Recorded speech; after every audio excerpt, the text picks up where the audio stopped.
Miss Waki here again. I'm going to be teaching you how to do Zentangle. Zentangle is the art of just doing whatever you want on a blank piece of paper and repeating patterns that is going to make you feel at zen. So this process is meant to be stress relieving, and also you should take a little bit of time to do this. And let's try a small one. So what you need today is just a normal A4 piece of paper folded in half. So you only need an A5 paper. You need marker pen and a felt tip pen and pencil and cotton bud. Let's go.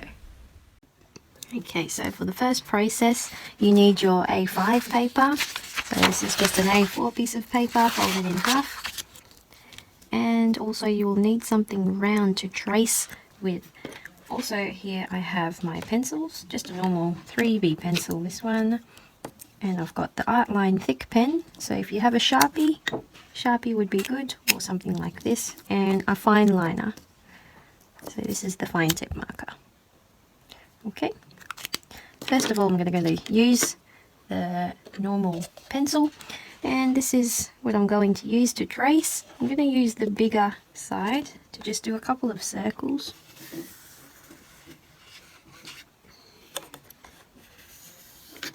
And it's not perfect, so that's okay, since I've done it in pencil. I might use a smaller area as well. Speed up the process.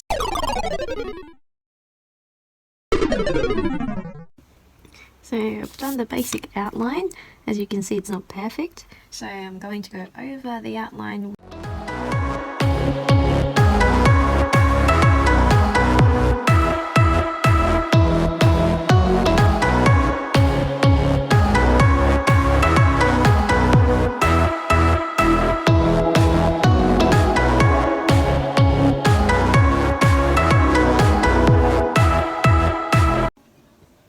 Okay, so this is done. If you look at it carefully, it's not very perfect. I mean, I did have to freehand over the top of the circle, and if you just noticed, what I did when I traced it was, because I'm right-handed, I'm always rotating the paper so that I'm drawing the inside of the left circle, so that side. So if you are drawing from your left hand, you would be rotating it so that the page is this way. It's just a natural, easier motion for our hands, so rather than going that way, it's easier to go from the inside. Now, once you've done that, I think my canvas just looks like this from this side, so the first one I'm going to teach you is going to be in this section. Sorry, I don't know how to zoom. I'll try. No, it's not going to work. Alright. Now, you'd want to make sections triangular. So, I'm just going to divide this whole thing into these triangles, and let's have a go with pencil so you're not too scared. Alright, so we're going to start by going from the edge, but slightly in from the end, going to the very corner. Okay, now I should have done it from the other way, gone this way, that way. Now from here you're going to go to slightly outside. So similar to what happened here, going that way, slightly going out. Now this time, this one is going to go along with this line, since that's the outline. But again, so from the corner to slightly in from this corner. So as you can see, it's forming a pattern. It's going always into the inside of the next line. So from here, it's going to go... I'm just bad at doing that line. So again, slightly in. So from this inward to this angle, from here to this angle, from here to the next, from here to the next. You can see the pattern, it always goes slightly wider than the corner.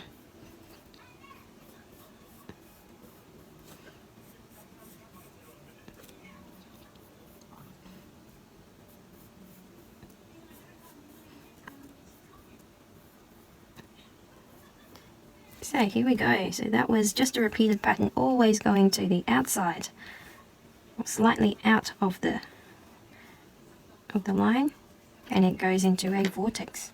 Now I'm going to do the same on this one, but since this is the wider line, here we go, I'm going to make this part wide going into small.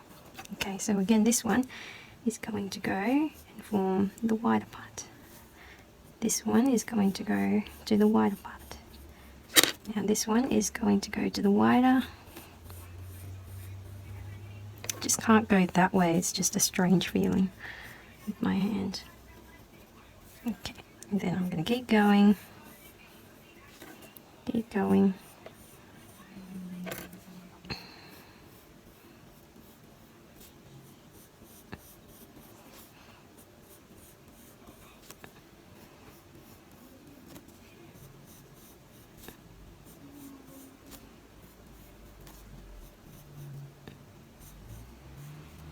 Okay, so if you can see the fan effect that I've just made with the colors, well, the shading that I'm going to add later, this is going to make it a bit more of a three-dimensional effect. So let's speed up this process.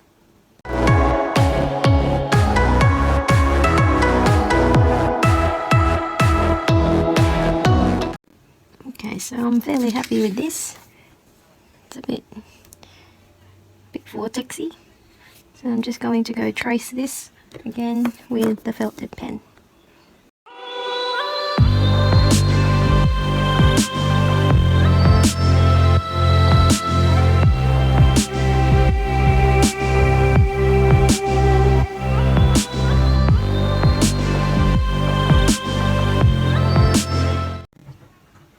Now we're going to shade the inside so that we can make the three-dimensional effect of the vortex.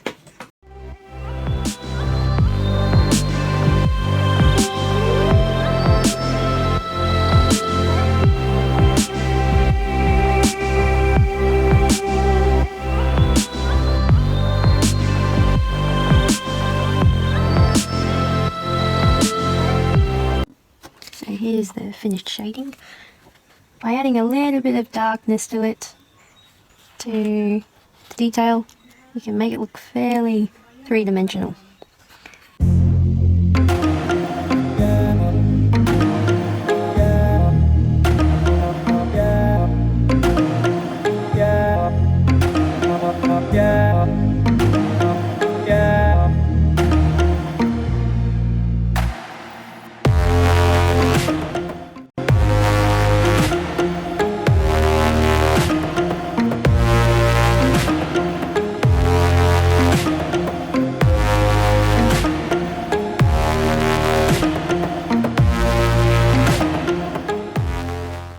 Okay, now we're going to do a different one with a bit of thin pen and line work in the middle. So you'd like to do lines going through.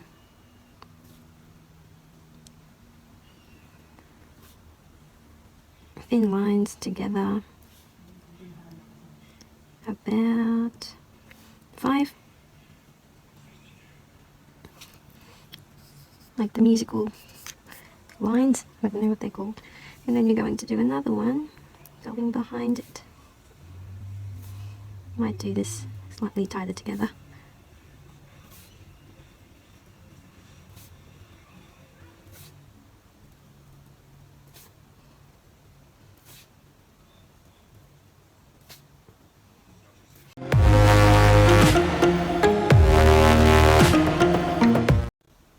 Okay, so you've got these strings of notes, and now we're going to put rings around it. So on this one, I might put a ring around this way. So all the way around.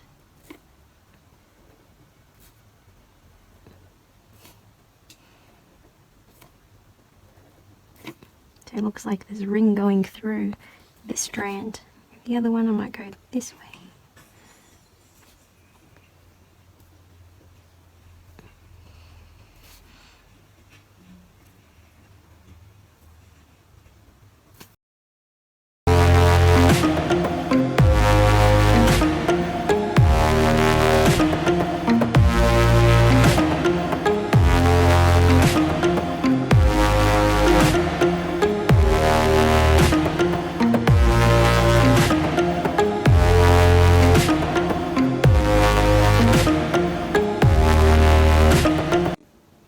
want to show you another special effect in this big section because I can. And this is done in step by step, so just follow the steps. You're going to do dots like so. I might actually do it in pencil because it's safer. So you've done 2 dots, 2 dots, 2 dots. In between those 2 dots you're going to do more 2 dots. So it's like 2 pairs of eyes, rows of eyes, and each time you're going to be doing it in between the 2 sets that you just did above. So you've got 2, 2, 2, 2, 2, 2, 2, 2, and speed up the process. Okay, so you've got the 2 sets of eyes all the way through. Now you're going to do a monobrow above them. Now the monobrow has to shelter the eyes like this all the way.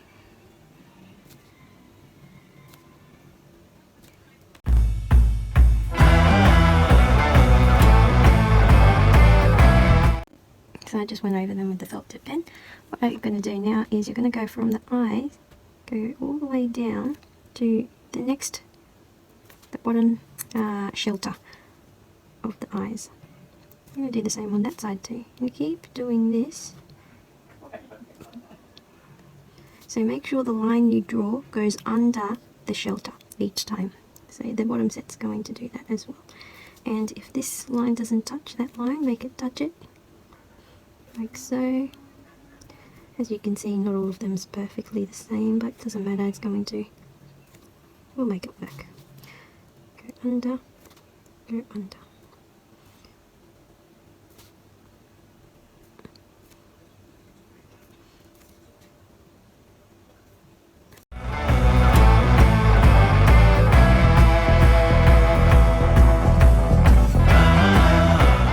I'm going to fill in the very first gap that we just made, like the shelter of the mushroom, and that part to be the darker shadow. Oh, I forgot this part. Okay, so as you can see, I've just made the effect, the woven effect, or the grid effect maybe. It's like a microscopic view of the fabric. You can see the in and out of the bits. So now we're going to make it more realistic by adding the shadows to the parts that's behind.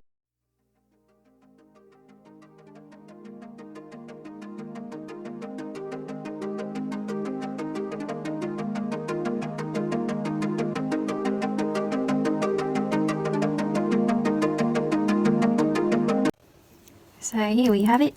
That's the done 3D fabric-y effect.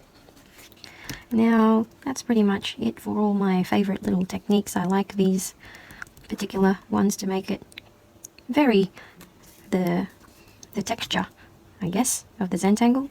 It doesn't always have to be very simple and kind of too repetitive and boring. You can add certain things to make it look more juicy. So I'm just going to speed up the whole process and finish it for you, and I want you to have a go at including some of my favorite ones and inventing your own. So have a go. Thank you.